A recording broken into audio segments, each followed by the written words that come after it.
ನಮಸ್ಕಾರ. ನೀನು ಆಗಾಗ್ಗೆ ರಂಗಭೂಮಿಯ ನಾಟಕಗಳಿಗೆ ಹೋಗುತ್ತೀಯಾ? ಹೌದು, ಒಮ್ಮೊಮ್ಮೆ. ಕಳೆದ ವಾರ ರಸ್ಕಿನ್ ಬಾಂಡ್ನ ದಿ ಬ್ಲೂ ಅಂಬ್ರೆಲಾ ಎಂಬ ನಾಟಕಕ್ಕೆ ನನ್ನ ತಂದೆ ಮತ್ತು ತಾಯಿಯೊಂದಿಗೆ ಹೋಗಿದ್ದೆ. ಮತ್ತು ಕೆಲ ತಿಂಗಳ ಹಿಂದೆ ನಾನು ಆರ್.ಕೆ. ನಾರಾಯಣ್ ಅವರ ಮಾಲ್ಗುಡಿ ಡೇಸ್ ಅನ್ನು ನೋಡಿದೆ. ಏಕೆ ಕೇಳುವೆ ಮಾಯಾ? ಆ ನಾಟಕಗಳಲ್ಲಿ ಅವರು ಕತೆಗೆ ಹೊಂದಿಕೆಯಾಗುವಂತೆ ತೆರೆಮರೆಯ ಪರದೆಯನ್ನು ಹೇಗೆ ಹೊಂದಿಸುತ್ತಾರೆ ಎಂಬುದನ್ನು ನೀನು ಗಮನಿಸಿದ್ದೀಯಾ? ಇದು ನಮ್ಮ ಮುಂದಿನ ವಿಷಯ, ಬ್ಯಾಕ್ ಡ್ರಾಪ್. ನಾನು ಅದನ್ನು ನೋಡಿದ್ದೇನೆ. ಅವರ ನಾಟಕದಲ್ಲಿ ಪರದೆಯನ್ನು ಬದಲಾಯಿಸುತ್ತಾರೆ.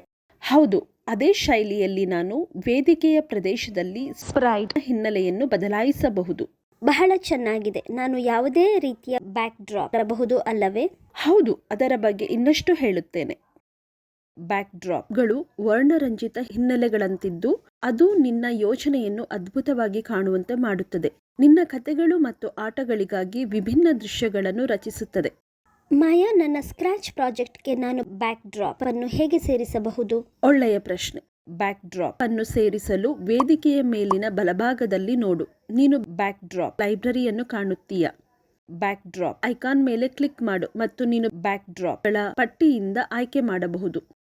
ನೀನು ದೆಹಲಿಯ ವಾಯು ಮಾಲಿನ್ಯವನ್ನು ಸೆರೆ ಹಿಡಿಯಲು ಬಯಸುತ್ತೀಯಾ ಮತ್ತು ಮೆರಾಕಿ ಸ್ಕ್ರಾಚ್ ಯೋಜನೆಯಲ್ಲಿ ಅದನ್ನು ಪ್ರದರ್ಶಿಸಲು ಬಯಸುತ್ತೀಯಾ ಎಂದು ಯೋಚಿಸೋಣ. ನೀನು ಇಂಡಿಯಾ ಗೇಟ್ನ ಸ್ಟ್ಯಾಂಪ್ ಅನ್ನು ತೆಗೆದುಕೊಂಡು ಅದನ್ನು ಮೆರಾಕಿ ಸ್ಕ್ರಾಚ್ಗೆ ಹೋಗಿ ಅಪ್ಲೋಡ್ ಮಾಡಬಹುದು. ಇದು ತುಂಬಾ ಸುಲಭ. ಓ, ಅದ್ಭುತ.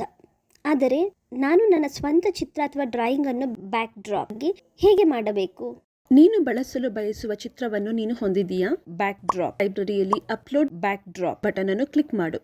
ನಿನ್ನ ಕಂಪ್ಯೂಟರ್ನಿಂದ ಚಿತ್ರವನ್ನು ಆಯ್ಕೆ ಮಾಡು ಮತ್ತು ಅದು ನಿನ್ನ ಪ್ರಾಜೆಕ್ಟ್ನಲ್ಲಿ ಬ್ಯಾಕ್ ಡ್ರಾಪ್ ಆಗುತ್ತದೆ.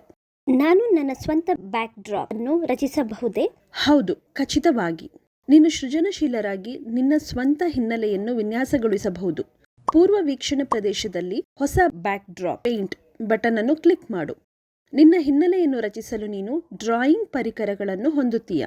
ಸ್ಕ್ರಾಚ್ ನೀಡಲು ಹಲವು ವೈಶಿಷ್ಟ್ಯಗಳನ್ನು ಹೊಂದಿದೆ. ನಾನು ಸಂತೋಷವಾಗಿದ್ದೇನೆ.